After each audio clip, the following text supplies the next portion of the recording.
CSIR का SRF और RA ये दोनों आप बिना किसी एग्जामिनेशन के फुल फेलोशिप SRF डायरेक्टली ले सकते हो विदाउट हैविंग एनी JRF। आप PhD में रजिस्टर हो, किस स्टेज पे हो, क्या क्वालिफिकेशन होगी इसको मिलने के लिए, क्या क्या चैलेंजेस होंगे, कोई एग्जामिनेशन नहीं देना पड़ेगा, डायरेक्टली आपको SRF मिलेगी for 2+1 year. I am the awardee of CSI SRF during my PhD। सो क्या क्या चैलेंजेस आएंगे, आप एप्लीकेशन फिल करेंगे और फिर क्या कंपटीशन होगा इसको फाइनल अवार्ड लेने के लिए, आज सारी चीजें इसमें डिस्कस करते हैं बहुत ही शॉर्ट एंड सिंपल टर्म्स के अंदर। So stay tuned, do not go back, comment करना जो भी डाउट होगा, but before that please subscribe so that you will not miss any notification और any comment which I post after this और during this video.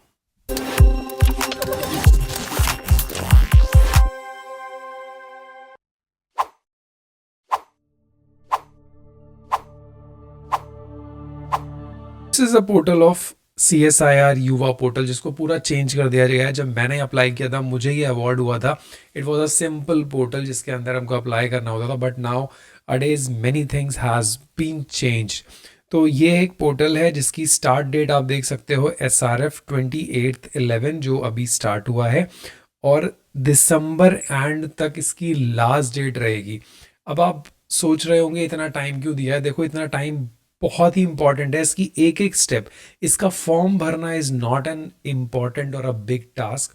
Form कोई भी भर लेगा, बट सक्सेसफुली कैसे आपको फॉर्म भरना है, you have an enough time. So please spend your every day to fill this form. मैं बोल रहा हूँ 31st की लास्ट डेट है, आप 28th 29th को सबमिट कर दो। 31st को मत करना, शायद पोर्टल में प्रॉब्लम आए, मगर टेक योर टाइम, एक महीना लो। किस पॉइंट पे फोकस करना है सो दैट आपकी एप्लीकेशन स्क्रीन हो जाए और आपका फाइनल सिलेक्शन हो जाए। This is very very important. So ये है इसका PDF। कई बार ये फॉर्म अभी नहीं आया था, काफ़ी लोगों ने मुझसे क्वेरीज की थी, सर ये फॉर्म कब ओपन होगा। So now this has been open, but सिर्फ ओपन होने का वेट मत किया करो, हमेशा एक्सपीरियंस्ड लोगों से डिस्कस करने के बाद ही किसी एप्लीकेशन को अप्लाई करो सो that you will get this opportunity. So first of all this is open for all, that is main and women. कुछ फेलोशिप होती है that is specific for the women's, but this is open for all and this is a senior research fellowship and research associateship RA and SRF। ठीक है, for training in method of research and that expert guidance of the faculty of members. जो लोग भी university, laboratory, institute या किसी भी department में काम कर रहे हैं उनके लिए। Reason being this is a senior research fellowship, that means CSIR ये समझ रहा है कि आप पहले से काम कर रहे हो। दैट मीन्स आप पहले से रजिस्टर्ड हो PhD के अंदर, या फिर किसी एक्टिविटी में रेगुलरली इन्वॉल्व हो। चलो ये देखते हैं। Is tenable to all universities and deemed universities, IIT, PG college, government institute. So जिन लोगों को डाउट है कि उनको CSIR या R&D इंडस्ट्रियल फॉर्म में नहीं मिलेगी, तो सब जगह ये फेलोशिप आपको अवॉर्ड होगी। There is no discrimination, right. And ये दोनों फुल टाइम है, तो आप इसको पार्ट टाइम नहीं ले सकते। सो मेन इसेंशियल क्वालिफिकेशन इसका क्या है, MSc BE BTech। मतलब जो लोग, आप जब किसी भी दूसरी फेलोशिप या PhD का फॉर्म भरते हो तो यही एलिजिबिलिटी होती है, और यहाँ पे भी मास्टर्स वाले या BE BTech वाले भर सकते हैं 55% marks and 1 publication in SCI index. So please don't ask me this question कि SCI इंडेक्स क्या होता है।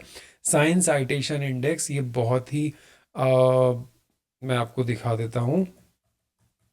इसका पोर्टल होता है क्लेवेक्टा एनालिटिका, और ये इस समय वेब ऑफ साइंस के नाम से जाना जाता है।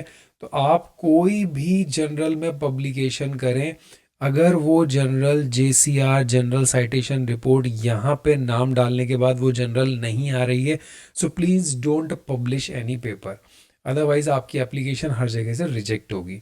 So at least 1 paper in this and should have completed at least 2 years of post MSc research experience as on the last date of application as evident from the fellowship or from the date of registration। देखो, इससे clearly ये mention है या तो आपने PhD के admission के बाद 2 साल पूरे कर लिया हो, देन यू आर एलिजिबल. अगर 2 साल पूरे नहीं किए then you are not eligible.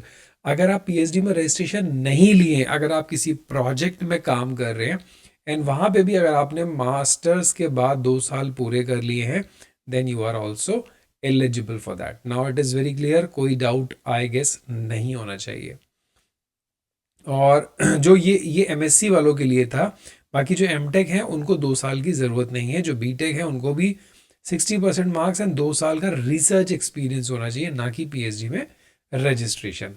अब जो फार्मेसी वाले हैं उनको थोड़ा सा बेनिफिट मिलेगा इसके अंदर, बी फार्मा और एम फार्मा वालों को. तो जो बी फार्मा वाले हैं at least 55% marks, 1 publication and having at least 3 years of research experience. यानी बहुत इजी हो गया, आपने ग्रेजुएशन किया और 3 साल कहीं पर रिसर्च जॉब की और 55% मार्क्स और एक पेपर, यानी आप एलिजिबल हो.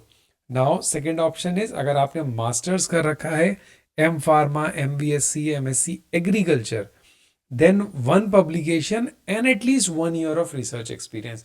मतलब अगर आपने एम फार्मा कर रखा है एंड आप पीएचडी में एडमिशन ले लेते हो तो बहुत अच्छी बात है, फिर 1 साल इज इनफ.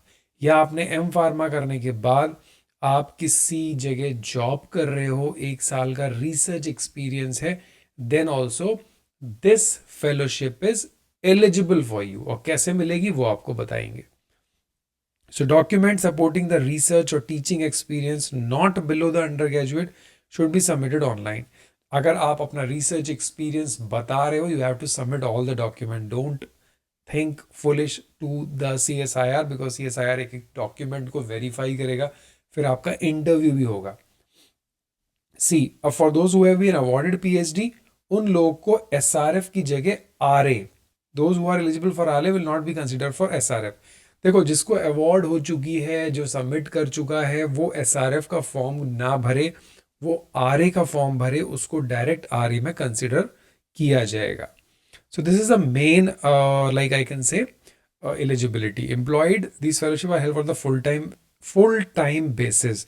तो आप एम्प्लॉयमेंट पॉसिबल नहीं है.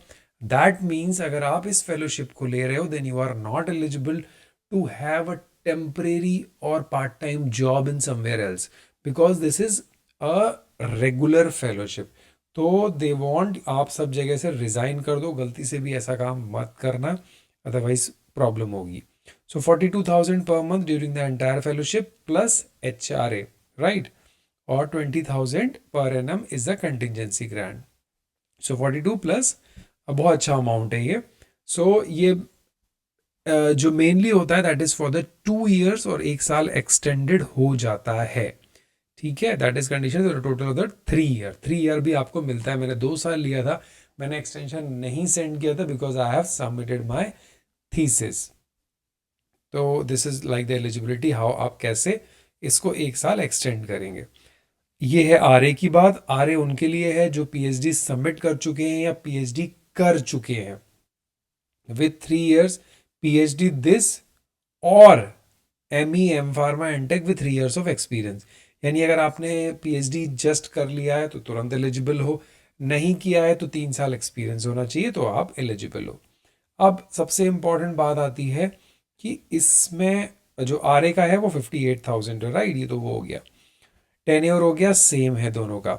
अब जो एज लिमिट है दैट इज मैक्सिमम 32 साल for SRF and 35 years for RA. इसमें कोई रिलैक्सेशन नहीं मिलेगा, सो प्लीज बी केयरफुल.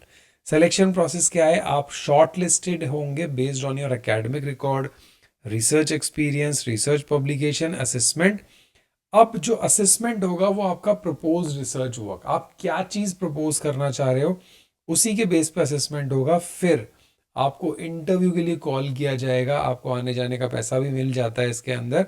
ये जिसको कॉल करते हैं entitled to candidate for the interview CSIR right to reserve. Okay, ये कैटेगरी के स्टूडेंट को देंगे. सो जो इंटरव्यू होता है वो बहुत ही, I can not say tough, but it is very specific to the point. जो मेरा इंटरव्यू हुआ था, I am telling you in short my experience, they just give me